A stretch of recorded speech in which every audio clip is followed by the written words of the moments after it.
भारतीय बाजारों में घटा उसका पता तो आप है ही, लेकिन साथ ही ट्रंप का ये बयान भी काफ़ी चर्चा में रहा। ट्रंप ये कहते हुए नजर आए कि मैं नहीं चाहता कि एप्पल प्रोडक्ट भारत में बने। कंपनी के सीईओ को सलाह उन्होंने दी है, अमेरिका में प्रोडक्शन बढ़ाए, भारत अपना ख्याल खुद रख सकता है।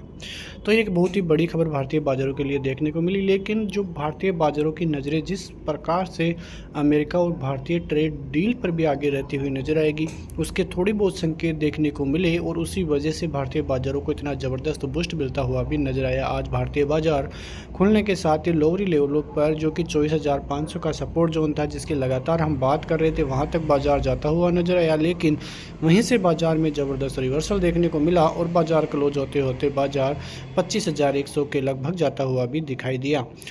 24,800 का रेजिस्टेंस लेवल जहां पे बाजार बार बार टकरा रहा था, लेकिन फिर उसके बाद में जैसे ही ब्रेकआउट आया, भारतीय बाज़ारों की तरफ से अच्छी खासी खरीदारी देखने को मिली और बहुत ज़बरदस्त तेज़ी का मूड माहौल भारतीय बाजार दिखाते हुए भी नजर आए। आपको यहाँ पे मैं FIS-DIS का 2025 का और 2024 का डेटा दिखाऊं तो 2025 में लगभग 1,32,000 करोड़ से ज़्यादा की सेलिंग अब तक FIS की तरफ से देखने को मिली है। वहीं 2024 की बात करें तो 3,02,000 का डेटा आपको यहाँ पे लगभग जो है FIS की तरफ से देखने को मिलेगा। तो बहुत ही ज़बरदस्त तरीके से सेलिंग FIS की भारतीय बाज़ारों में देखने को मिल रही है। लेकिन पिछले कुछ 2 से 3 महीने का डेटा यहाँ पे आप देखोगे तो मार्च में 2,000 करोड़ की बाइंग, अप्रैल में 2,000 करोड़ की बाइंग और मई में 9,558 करोड़ की बाइंग अब तक देखने को मिली है। लगातार सेलिंग के बीच में इस प्रकार के थोड़े बहुत खरीदारी के आंकड़े आना भारतीय बाज़ारों की तरफ से थोड़ी राहत के साथ देखने को मिल सकती हैं। और जिस प्रकार से कल भी हम बात कर रहे थे कि FIS की सेलिंग के कारण ही जो बैंकिंग सेक्टर है वहाँ पे डर बना हुआ है, क्योंकि FIS की जब सेलिंग आती है तो सबसे पहले बैंकिंग स्टॉक्स में ही FIS अपनी सेलिंग करते हुए नज़र आते हैं, लेकिन आज ऐसा कुछ भी देखने को नहीं मिला। अब देखना ये है कि भारतीय बाज़ारों की तरफ से आने वाले दिनों में किस प्रकार के संकेत मिलते हैं। वैसे देखा जाए तो आप यहाँ पे देख सकते हैं निफ्टी में करीब 1.5% की तेज़ी आज देखने को मिली है। बैंक निफ्टी भी काफ़ी अच्छा कामकाज करता हुआ नजर आया है, वहाँ पे करीब 554 पॉइंट की तेज़ी के साथ बाजार 55,350 के ऊपर की क्लोजिंग बैंक निफ्टी देता हुआ नजर आया है। सेंसेक्स भी करीब 1,200 पॉइंट की तेज़ी दिखाता हुआ आपको देखने को मिलेगा, लेकिन निफ्टी जहाँ पे नेक्स्ट टारगेट अब 25,200 का रहेगा, 200 के बाद में 450, 600 और 25,800 ये जो बड़े टारगेट्स हैं वो आते हुए निफ्टी में दिखाई देंगे।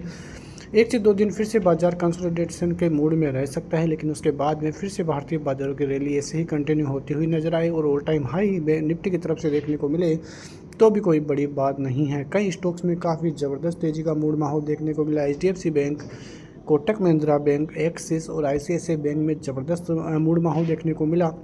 वहीं रिलायंस भी अच्छा खासा कामकाज करता हुआ नजर आया। सबसे ज़्यादा नजरें रही IT स्टॉक्स पर, क्योंकि IT सेक्टर पहले से ही इतना कमज़ोर था, लेकिन अब धीरे धीरे IT सेक्टर का ऊपर की तरफ जाना भारतीय बाज़ारों के लिए काफ़ी पॉजिटिव संकेत देकर गया और आने वाले दिनों में भी भारतीय बाज़ारों की तरफ से वैसे ही संकेत मिले तो भी कोई बड़ी बात नहीं है। तो ये सभी चीज़ें भारतीय बाज़ारों के लिए काफ़ी अहम देखने को मिली। अब कुल मिला के बात करें तो भारतीय बाज़ारों का फ़िलहाल मूड माहौल तो पॉजिटिव है, लेकिन आने वाले दिनों में भारतीय बाज़ारों की तरफ से ऐसे कोई संकेत नहीं है जिसकी वजह से कोई बड़ी गिरावट देखने को मिले। नज़रें भारतीय बाज़ारों पर रखनी है, सभी चीज़ें हैं भारतीय बाज़ारों के पक्ष में ही फ़िलहाल चलते हुए नज़र आ रही है।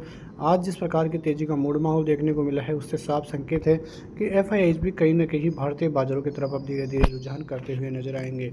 यदि आपने ये डाटा देखा है तो आपको पता है कि किस प्रकार से फरवरी में 50,000 करोड़ से ज़्यादा के सेलिंग FIS किए हैं।